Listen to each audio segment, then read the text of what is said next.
I'm delighted to be here. It has been one of the pleasures for me of taking on this role earlier this year that I've become reacquainted with Chris and with the PPI, and said hello just now to Lawrence Churchill as well. And actually my connection with the organisation, I think, goes right back to before its creation, when I was pensions minister, working then with the then Secretary of State, Alistair Darling. And throughout its existence, PPI has been noted for rigorous independent research, and I do think that's a hallmark which is at least as valuable now as at any time in the last 19 years.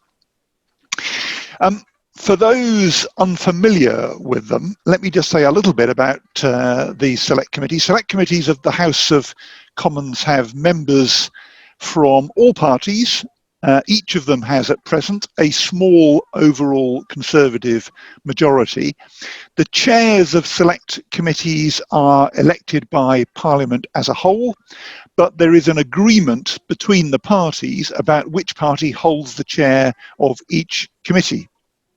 The agreement reflects the size of the parties at Westminster. So as my party lost seats at the general election in December, the number of committees our MPs chair was reduced, but we held on to the DWP committee, where, of course, Frank Field served with distinction up to the election. Frank wasn't returned in December. I think he's due shortly to take his place in the House of Lords. And so the Commons had to choose a different Labour MP to take on the job. And I was very pleased to be successful in an election involving all MPs from all parties, which took place in January. The committee's brief is to scrutinise on behalf of Parliament the work of the Department for Work and Pensions, all aspects of the department's work, from the Health and Safety Executive to Universal Credit and everything in between, as well as its work on pensions. We meet in public at 9:30 every Wednesday morning. The public are not admitted to meetings at the moment in the current circumstances, but everybody can follow our proceedings on parliamentlive.tv, where we are broadcast live every week. I want in my remarks this morning, and I'm grateful to have this opportunity, but I just want to cover three areas. First, the impact of coronavirus. Second, the committee's current inquiry, which we've called Protecting Pension Savers 5 years on from the Pension Freedoms. And third, to make some points about the Pension Schemes Bill, which is being considered by Parliament at the moment. The first meeting of the committee that I chaired was right at the beginning of March. And then we were almost immediately into lockdown. So our early months have been completely dominated by the impact of coronavirus. We produced our first report on the department's response to coronavirus at the end of June. I was pleased with it. I thought it was a good piece of work. Amongst other things, it highlighted the success of the Future Jobs Fund, which was in place from 2009 to 2011 in supporting young people into work during the last recession. I was therefore very pleased when a few weeks after our report was published, the government announced its Kickstarter scheme, which is very closely based on the Future Jobs Fund model. Our report in June included a section on pensions, drawing on evidence we took from the pensions regulator at one of our meetings. We welcomed in the report the balanced approach the regulator has been taking, acknowledging the difficulties being faced by employers on the one hand, but also protecting pension savers on the other, particularly in view of the fact that current market conditions make pension contributions at the moment potentially particularly valuable. Pension obligations haven't been changed during the pandemic, but the regulator has undertaken not to enforce them. We did express in our report some concern that that conveys a rather confusing message, particularly to small businesses, do pension contributions have to be paid or not? And we suggested that the regulator might consider whether employees opting out during the pandemic might be helped to re-enroll earlier than would happen in the normal course of the auto-enrolment arrangements. We urged the regulator to keep a close eye out for potential malpractice on the part of employers, for any resumption of the kind of bad practice which did so much damage to BHS and Carillion and others. And in particular, that no employer reducing its deficit reduction contributions because of the pandemic should be paying dividends to shareholders or paying bonuses to senior executives.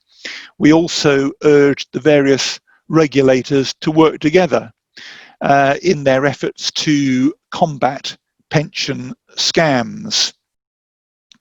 Well, that report was published at the end of June. The government's response is going to be published tomorrow. It was one section in a lengthy report. The overall impact of COVID-19 on pension saving is still unclear. We can say the main risks to pensions are to defined benefit scheme funding, to auto-enrolment compliance and contributions, and to the potential for pension scams. We also took evidence in our inquiry from the Money and Pension Service, one of the bodies answerable to the Department for Work and Pensions, which is therefore also scrutinised by our committee. And we covered in that session, with evidence from Chris Curry, progress with the pensions dashboard. But the committee's engagement with the pensions part of the work of the Department for Work and Pensions so far has, in our first 6 months, been quite limited. But now we have launched a new inquiry specifically on pensions. It's prompted by the 5th anniversary, last April, of the introduction by George Osborne of the pensions freedoms. And our aim in the inquiry is to take stock of how the freedoms have worked in practice and whether changes need to be made to increase the benefits of them and minimise the problems that have resulted. I was one of those who was worried when the pension freedoms were introduced about what the consequences might be. Looking back over 5 years, however, they clearly have had significant benefits.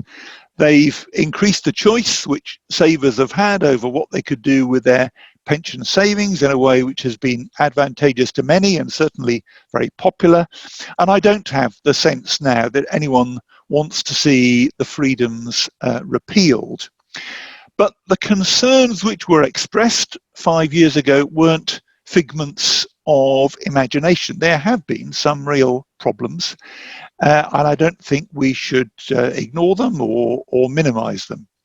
So we've divided our inquiry into 3 phases, and I want just to say a little about each of them before we embark on the first evidence session of our inquiry next week. The first part of the inquiry will focus on pension scams. We are receiving written evidence on this at the moment, and we will be doing so until Wednesday of this week, which is the deadline for submission of written evidence to this particular inquiry. And we plan our first oral evidence session on Wednesday morning next week. It is striking how loud a call there has been from a lot of different quarters for the committee to take a look at this, reflecting widespread revulsion about some of the scandals that we've seen and fear of the damage that they will do, certainly to individuals. And I do receive a steady stream of emails from people whose retirements have been blighted, but also damage to the industry as a whole. There's been particular worry that the pensions freedoms plus the financial pressures on savers of the pandemic could be creating what the pensions regulator has called a golden age for pension scams. So the inquiry is going to look at the prevalence and the impact of scams, responsibility for preventing and responding them crosses a lot of different bodies, and our witnesses to the inquiry will reflect that. It is a tragedy that many victims see very little, if any, of their money ever returned. The Pension Schemes Bill was amended in the Lords before the summer break, with the amendment accepted by the government, so that if a defined benefit transfer application raises one of the red flags on a prescribed list of features likely to indicate there is a scam going on, then the trustees must delay the transfer until the saver has taken financial advice. Together with the Conservative Vice Chair of the Select Committee, Nigel Mills, we're looking at tabling a further amendment which goes a bit further, based on work by the Pensioner Scams Industry Group, to empower trustees to refuse a transfer if they have good grounds, based on the red flag analysis, for believing a proposed transfer involves moving pension savings into a scam.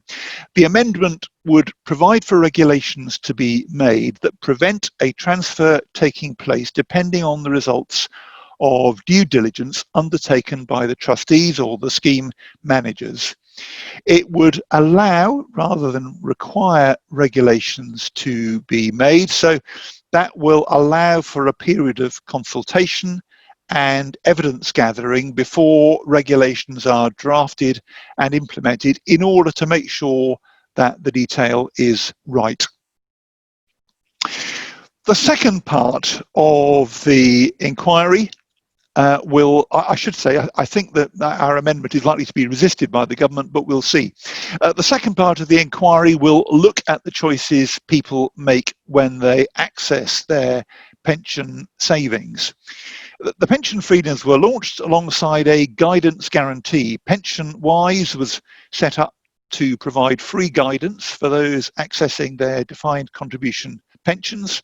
People who use PensionWise are very positive about their experience of it, but take-up remains very low.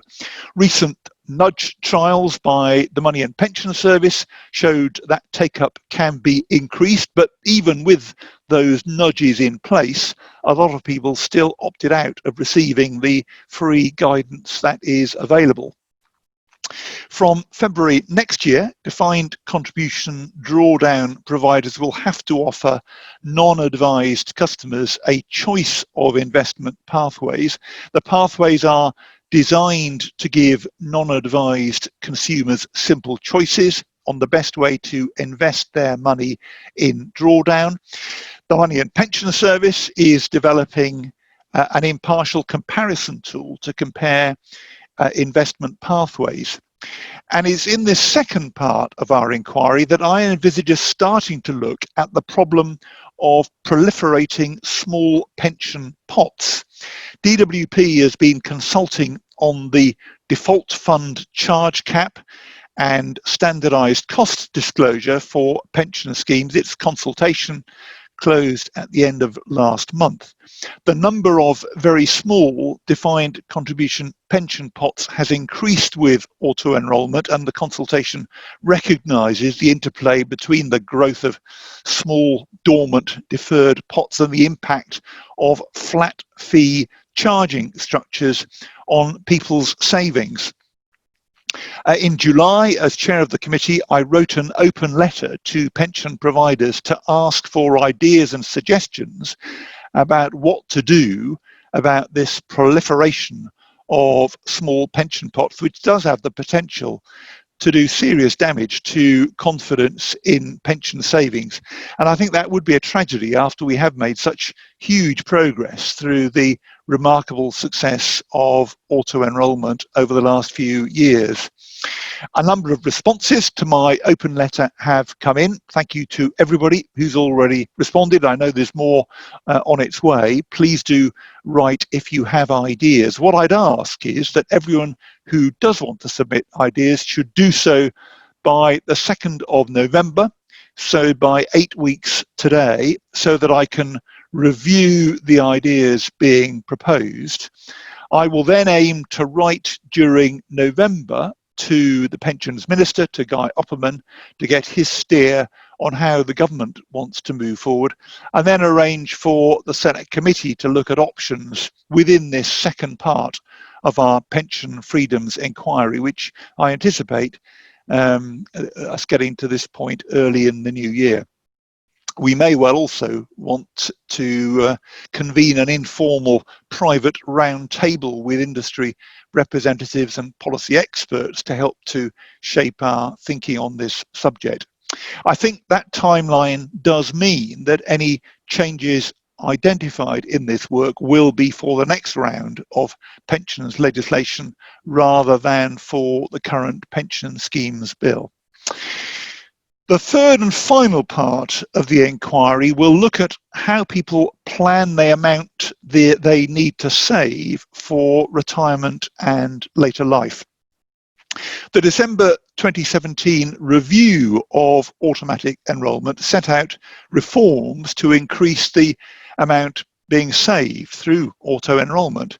That included lowering the age for auto-enrolment from 22 to 18 and removing the lower earnings limit so that contributions are calculated from the first pound of earnings. At the moment, only those earning over £10,000 a year are auto-enrolled, and then only for that part of their earnings in a given year above a threshold of £6,240.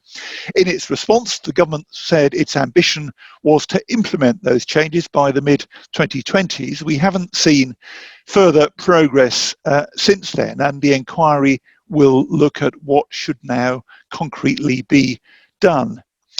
This part of the inquiry will also cover the gender pensions gap and look at encouraging pension savings for the self-employed. So that's part 3 of our inquiry. That's all I want to say at this stage about the inquiry. Let me just move on to make some remarks lastly about the pension schemes bill, which has now completed its passage through the Lords and it's on its way to the Commons. I referred earlier to the scams amendment being proposed by me and Nigel Mills. I welcome inclusion in the bill of provision for a third type of pension scheme, in addition to defined benefit and defined contribution, collective defined contribution or CDC schemes. As you'll know, the idea is that both the employer and employee contribute to a collective fund from which an income is drawn. The funding risk is carried collectively by the individuals whose savings make up the fund, and as with a DC scheme, the employer carries no risk. CDC offers a target income at retirement rather than a specified income as a DB scheme does. If the scheme is under or overfunded, then the level of member benefits are adjusted to ensure the assets of the collective fund are equal to the liabilities relating to the target incomes. It's a model which seems to have worked well elsewhere and which enjoys all party support in Parliament, with Royal Mail and its trade unions keen to put a scheme in place. It's an interesting and important development, I think. The bill also includes the legislation necessary for pension dashboards. The Money and Pension Service is developing a public dashboard and overseeing the development of the dashboard ecosystem. There is debate over the role of private dashboards, their regulation, and the ability to include other financial services such as transferring a pension within pension dashboards. It's taken a long time to get to this stage, Chris playing a key role, but we all hope that dashboards will now become a reality in the next couple of years. The bill also includes provisions to help the pensions regulator to meet its aim of being clearer, quicker and tougher. and to afford increased protection for defined benefit scheme members' savings. The provisions include strengthening existing criminal and civil sanctions, changes to the regulator's powers to recover losses, and additional corporate transaction oversight. So the committee has, I think, a busy few months ahead. I very much hope we can make a worthwhile contribution, looking for solutions on a cross-party basis, listening to people from the industry and those with genuine expertise, and in that way to support the kind of progress in pensions policy that PPI has always been committed to. Thank you for the opportunity of making some remarks at this important event this morning.